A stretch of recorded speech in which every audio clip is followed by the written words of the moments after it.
Hello my dear students, आज मैं आप लोगों को मोशन इन स्ट्रेट लाइन में काइनामेटिक्स समझाऊंगा। काइनामेटिक्स बहुत ज़्यादा इंपॉर्टेंट टॉपिक है। काइनामेटिक्स इतना इंपॉर्टेंट है कि जेई मेंस में और एडवांस में इसके कम से कम 2 क्वेश्चन आते ही हैं, और नीट में तो पूछो ही मत। तो ये टॉपिक बहुत ज़्यादा इंपॉर्टेंट है, और अब से आई प्रॉमिस जितने भी लेक्चर्स होंगे काइनामेटिक्स में आप लोगों को बहुत मज़ा आएगा। जितने भी ट्रिक्स हैं, जितने भी रूल्स हैं, मैं सब आपको यहाँ पर कवर कराऊंगा और बहुत अच्छे बढ़िया से न्यूमेरिकल कराऊंगा, ठीक है ना। तो ये है काइनामेटिक्स।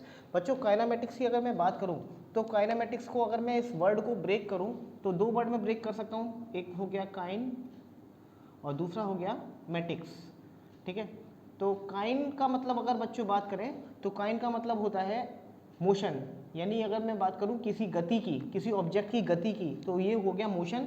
और मैटिक्स का मीन अगर मैं ब्रेक करूं तो उसका मतलब मैथमेटिक्स हो गया। तो अगर मैं बात करूं किसी भी ऑब्जेक्ट के मोशन की स्टडी मैथमेटिक्स की हेल्प से करना, उसको हम बोलेंगे काइनेमेटिक्स। तो बच्चों, काइनेमेटिक्स में कुछ वेरिएबल्स हैं, हमें यहाँ वेरिएबल्स को समझना होगा। कुछ ऐसे टर्म्स हैं जो हमें उन्हीं का प्रयोग करते हुए पूरी काइनेमेटिक्स को कवर करना होगा। तो इसके कुछ वेरिएबल्स हैं। इस वेरिएबल्स में सबसे पहले आता है आपका बच्चों डिस्टेंस, देन है displacement, then speed, velocity, then acceleration, then retardation,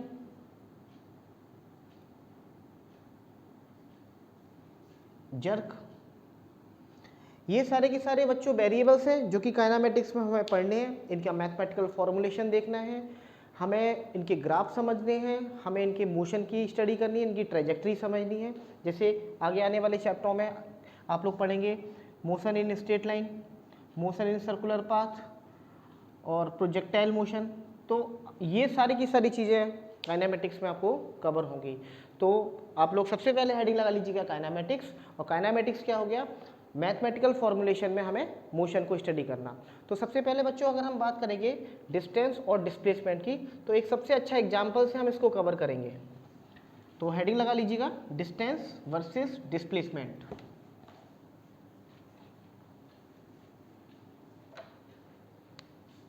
distance versus displacement.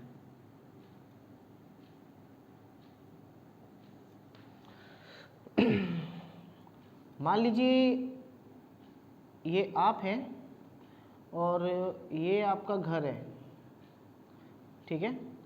और आपको इस समय अपनी कोचिंग जानी है, और कोचिंग जाने के लिए आपने अपने फादर को बोला कि मुझे कोचिंग जानी है, मुझे मस्त सी स्कूटी दे दीजिए। तो पापा ने आपके स्कूटी दे दी, लेकिन स्कूटी देने से पहले उन्होंने ये सोचा कि यार ये बच्चा आज बहुत ज़्यादा कहीं ऐसा तो नहीं कहीं और चला जाए, क्योंकि 2 दिन से ये ड्रामा कर रहा है। तो उनके पिताजी ने, मतलब ए के पिताजी ने उस मोटरसाइकिल की रीडिंग नोट कर ली, जो कि कुछ इस प्रकार थी 55,681, ठीक है।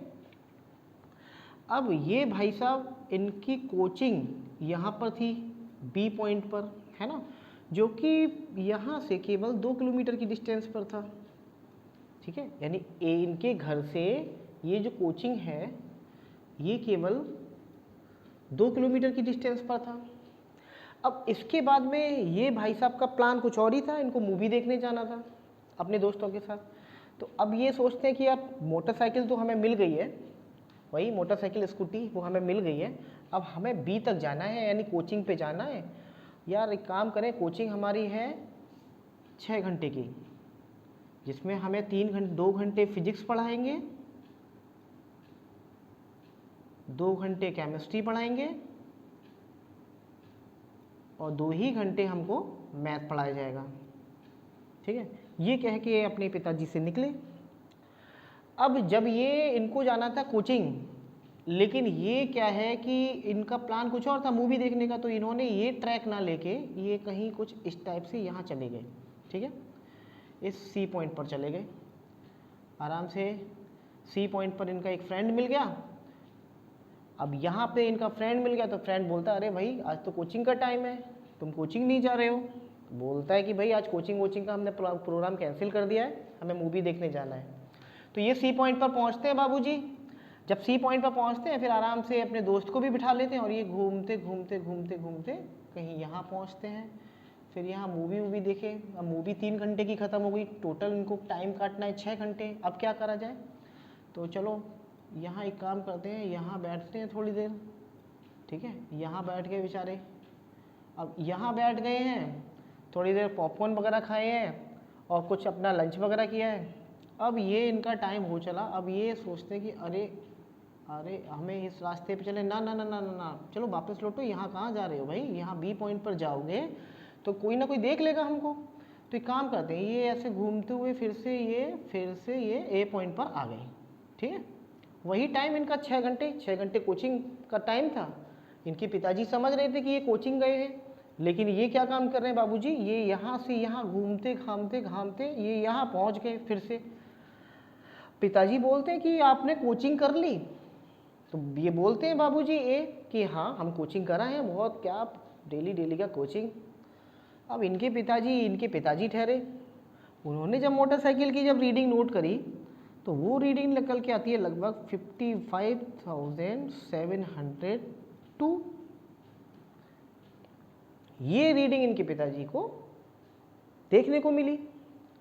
अब ये पिताजी इनका ये सोचने लगे कि जब ये मेरा बेटा कोचिंग गया, कोचिंग से फिर ये वापस लौटा, तो इस हिसाब से डिस्टेंस तो इनकी होनी चाहिए 4 किलोमीटर, 2 किलोमीटर जाने का और 2 किलोमीटर आने का।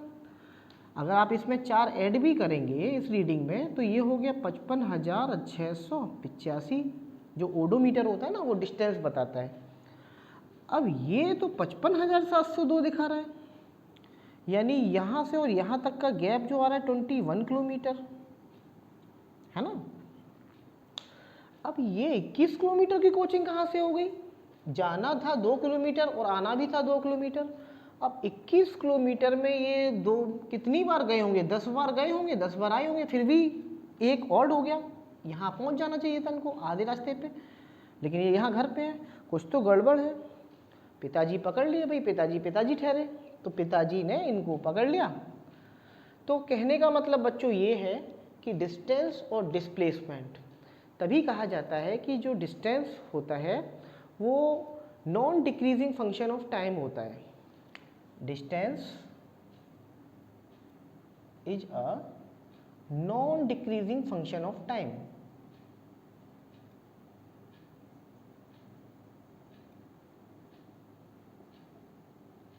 ठीक है, जैसे कि ये बाबूजी यहाँ सी पॉइंट पर रुक गए, तो जब ये सी पॉइंट पर रुक गए तो इनका डिस्टेंस कांस्टेंट हो गया, लेकिन जब ये आगे बढ़ते गए तो इनका डिस्टेंस भी बढ़ता चला गया, है ना। तो डिस्टेंस जो होता है वो non decreasing function of time होता है, कभी भी टाइम के रेस्पेक्ट में ये कम नहीं होता। वहीं अगर हम बात करें बच्चों डिस्प्लेसमेंट की, तो डिस्प्लेसमेंट का एक एग्जांपल लेते हैं हम।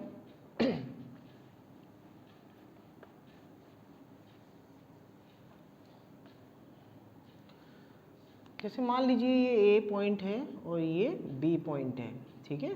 ए से बी तक रास्ते, मतलब ए से बी तक जाने का एक तरीका तो ये है कि डायरेक्ट सीधे सीधे चले जाओ, एक तरीका ये है कि ये जिगजैग मोशन करते हुए यहाँ पहुँच जाओ, एक रास्ता ये भी है कि ये यहाँ पर पहुँच जाओ, ठीक है।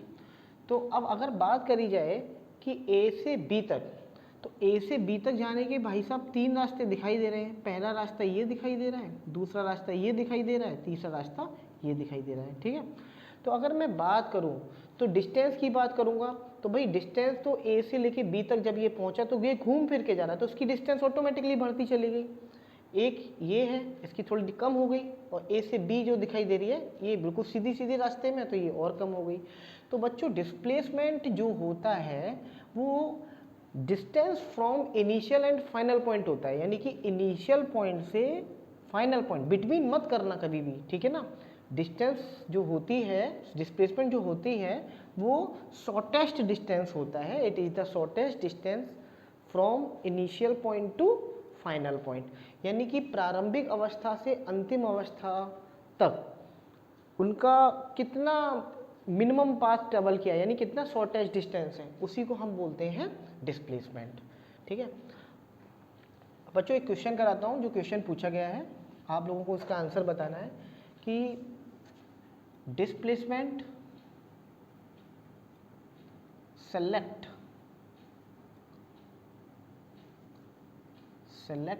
Correct option.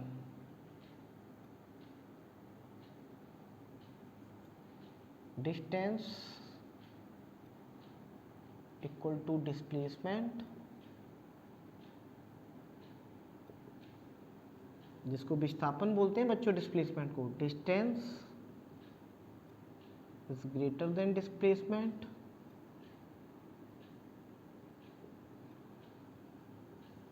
Distance is less than displacement, distance is greater than and equal to displacement. ठीक है, तो ये चारों ऑप्शन आपके सामने दिए हुए हैं। अब इसमें से पहचानना है कि कौन सा करेक्ट ऑप्शन है। तो बच्चों सबसे पहले बात करेंगे डिस्टेंस और डिस्प्लेसमेंट की। तो डिस्टेंस डिस्प्लेसमेंट के बराबर हो सकता है, ठीक है, ये बिल्कुल करेक्ट ऑप्शन है। बात करें कि डिस्टेंस डिस्प्लेसमेंट से बड़ा हो सकता है, बिल्कुल सही बात है, डिस्टेंस डिस्प्लेसमेंट से बड़ा हो सकता है। तीसरे नंबर पे बात करें कि डिस्टेंस डिस्प्लेसमेंट से छोटा हो सकता है, ये कभी नहीं पॉसिबल होगा। चौथा option distance is greater than and equal to displacement, तो ये भी सही है। तो बच्चों इन चारों ऑप्शन में से ये ज़्यादा करेक्ट है, क्योंकि इस पूरे एक ऑप्शन में दोनों चीज़ें मिल रही हैं, यानी डिस्टेंस डिस्प्लेसमेंट से बड़ा भी हो सकता है और बराबर भी हो सकता है। पहले वाले एग्जाम्पल की अगर हम बात करें तो जो बच्चा ए था, ए पॉइंट से चलना स्टार्ट किया था, वो अपने ए पॉइंट पर ही आ गया था। तो इनिशियल पॉइंट से फाइनल पॉइंट तक की जो डिस्टेंस थी, मतलब शॉर्टेस्ट डिस्टेंस थी, वो तो ज़ीरो हो रही थी, डिस्प्लेसमेंट उसका जीरो हो रहा था। लेकिन डिस्टेंस जो उसने डिस्टेंस कवर करी थी वो 21 किलोमीटर थी, है ना।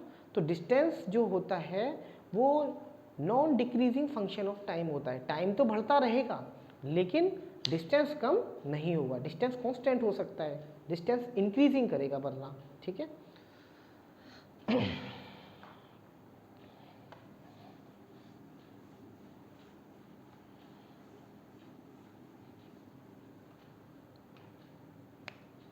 find the distance and displacement.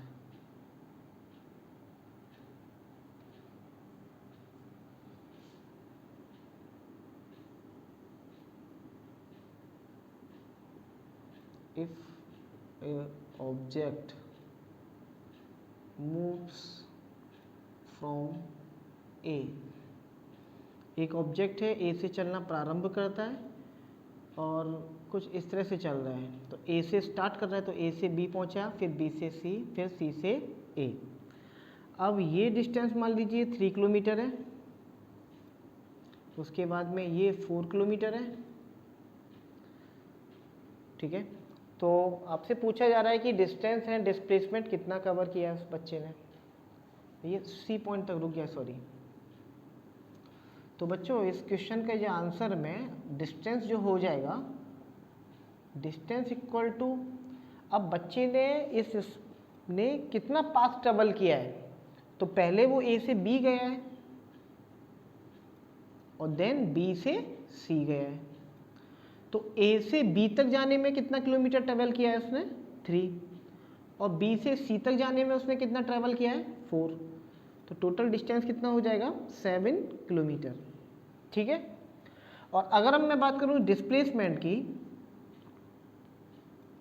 तो इस बच्चे का जो डिस्प्लेसमेंट होगा, इस ऑब्जेक्ट का जो डिस्प्लेसमेंट होगा वो कितना होगा भाई, इसके पास ए से सी तक, क्योंकि ये इनिशियल पोजीशन है और ये फाइनल पोजीशन है। बच्चा चलना यहाँ से स्टार्ट किया है, ऑब्जेक्ट चलना यहाँ से स्टार्ट किया है, पहुँच कहाँ पे रहा है, सी पॉइंट पर पहुँच रहा है। तो अगर बात करूँ डिस्प्लेसमेंट, तो डिस्प्लेसमेंट इसके पास जो रास्ते बन रहे हैं, जो पाथ बन रहे हैं, एक तो यही बनना है कि ए से बी और बी से सी, दूसरा पाथ ये बनना है कि वो या तो ए से सी डायरेक्ट चला जाए। तो ए से बी और बी से सी जाने के दो कितना डिस्टेंस हो गया यहाँ से, 7 किलोमीटर। और अगर मैं बात करूं डिस्प्लेसमेंट की तो ए से सी केवल 5 किलोमीटर, ठीक है ना, क्योंकि ये राइट एंगल ट्रायंगल हो गया, ये 3, ये 4 और ये हो गया पाइथागोरस थ्योरम से 5, तो ये 5 किलोमीटर हो गया। अब ये देखिए 5 किलोमीटर और 7 किलोमीटर, इन दोनों में छोटी क्वांटिटी कौन सी है? 5 किलोमीटर। तो डिस्प्लेसमेंट होता है shortest distance from initial point and final point. Initial point से फाइनल पॉइंट तक के बीच की जो शॉर्टेस्ट डिस्टेंस है, तो ये शॉर्टेस्ट डिस्टेंस कितनी हो गई? 5 किलोमीटर। तो इस ऑब्जेक्ट का जो डिस्प्लेसमेंट होगा वो हो जाएगा फाइनली 5 किलोमीटर। ये हो गया इसका डिस्प्लेसमेंट, और डिस्टेंस हो जाएगी इक्वल टू 7 किलोमीटर।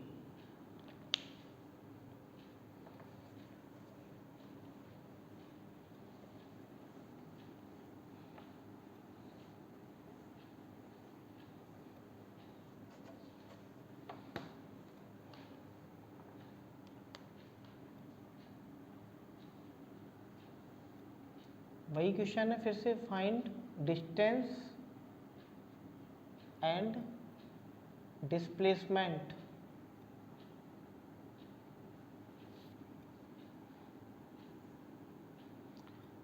ये मान लीजिए आर रेडियस है और यहाँ से ये ऑब्जेक्ट चलना प्रारंभ करता है और वो केवल इस बी पॉइंट तक आता है और यहाँ आके स्टॉप भी कर देता है।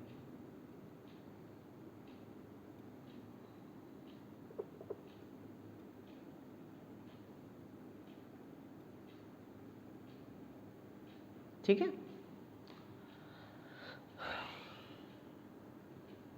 अब एक पार्टिकल है जो ए पॉइंट से चलना प्रारंभ कर रहा है और वो बी पॉइंट तक आके रुक जा रहा है। तो इसमें आपको डिस्टेंस और डिस्प्लेसमेंट निकालना है कि इस ऑब्जेक्ट ने, इस पार्टिकल ने कितना डिस्टेंस ट्रेवल किया है और कितना डिस्प्लेसमेंट।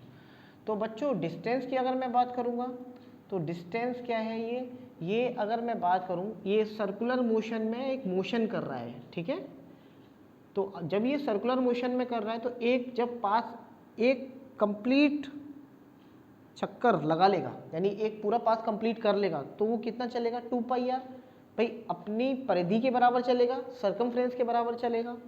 लेकिन इस प्रॉब्लम में इसको ए से बी तक चलना था, तो ए से बी तक ये कितना हो जाएगा? 2 पाई आर डिवाइडेड बाय 2, तो ये आपका आंसर आ जाएगा पाई आर। वहीं अगर मैं बच्चों बात करूं डिस्प्लेसमेंट की, तो डिस्प्लेसमेंट कैसे हो जाएगा? डिस्प्लेसमेंट तो ए से बी तक जाने का हमें शॉर्टेस्ट पाथ देखना है। तो ए से बी तक जाने का एक रास्ता तो यही है, एक तो पाई आर है, ठीक है, एक ऑप्शन तो ये है कि हमें पाई आर, और सेकंड ऑप्शन हमें दिखाई दे रहा है ये आर और ये आर, ये हो गया 2r। तो बच्चों ये क्वांटिटी ज़्यादा है, ये क्वांटिटी कम है, पाई की वैल्यू 3.14, तो ये क्वांटिटी ज़्यादा है, यानी इसका डिस्प्लेसमेंट कितना हो जाएगा? 2r। ठीक है। अब बच्चों एक नीट में क्वेश्चन पूछा गया था कि इसी में आपको डिस्टेंस और डिस्प्लेसमेंट का रेशियो बताना था।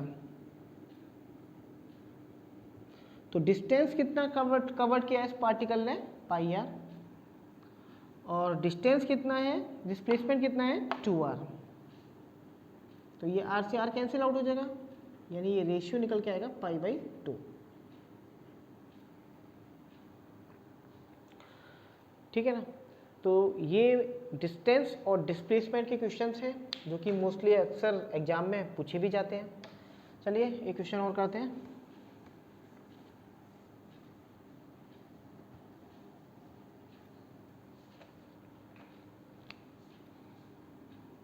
मान लीजिए ये आपके सामने क्यूब है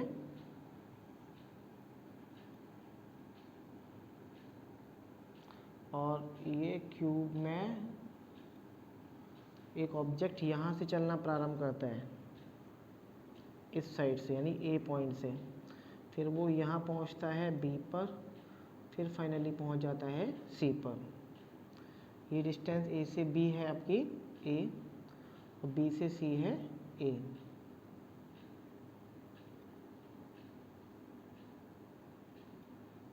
तो अब आपको बताना है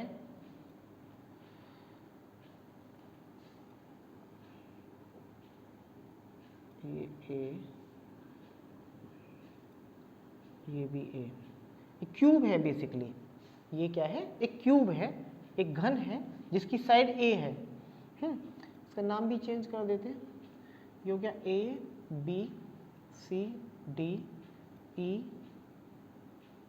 ई, और ये हो गया आपका एफ जी, और ये हो गया एच।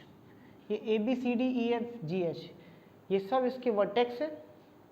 और हमें क्या निकालना है, डिस्प्लेसमेंट और डिस्टेंस। पहले बंदा ये है कि जी से चल रहा है एच की ओर, एच से चल रहा है एफ की ओर, और फिर एफ से चल रहा है ए की ओर, बी की ओर सॉरी, ठीक है। If a object moves from G to B as shown in figure. अब इसका सॉल्यूशन क्या होगा बच्चों, अब इसके सॉल्यूशन में सबसे पहले डिस्टेंस निकालते हैं।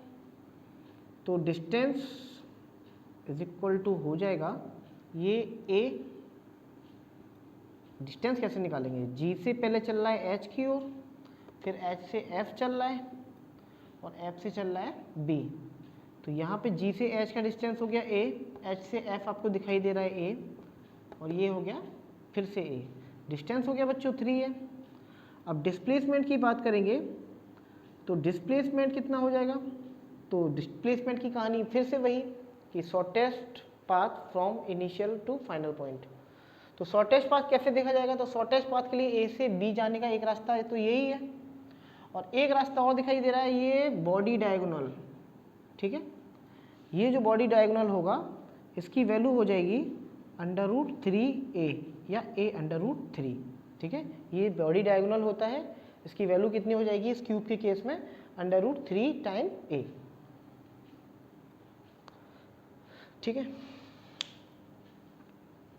तो बच्चों ये स्पीड ये डिस्टेंस और डिस्प्लेसमेंट के कुछ न्यूमेरिकल थे जो कि काइनेमेटिक्स के इस पहले लेक्चर में मैंने कवर किए हैं। नेक्स्ट लेक्चर में आपको बच्चों स्पीड और वेलोसिटी के बारे में बताऊंगा, बहुत अच्छे अच्छे न्यूमेरिकल उसमें कवर करेंगे हम। एच.सी. वर्मा सर के भी न्यूमेरिकल कवर करेंगे, डॉक्टर एस.एल. अरोरा सर की भी बुक के हम कुछ न्यूमेरिकल कवर करेंगे जो कि आपको आगे के एग्जाम में आपके लिए हेल्पफुल रहेंगे। तो आप लोग पढ़ाई करते रहिएगा मन लगा के। All the very best.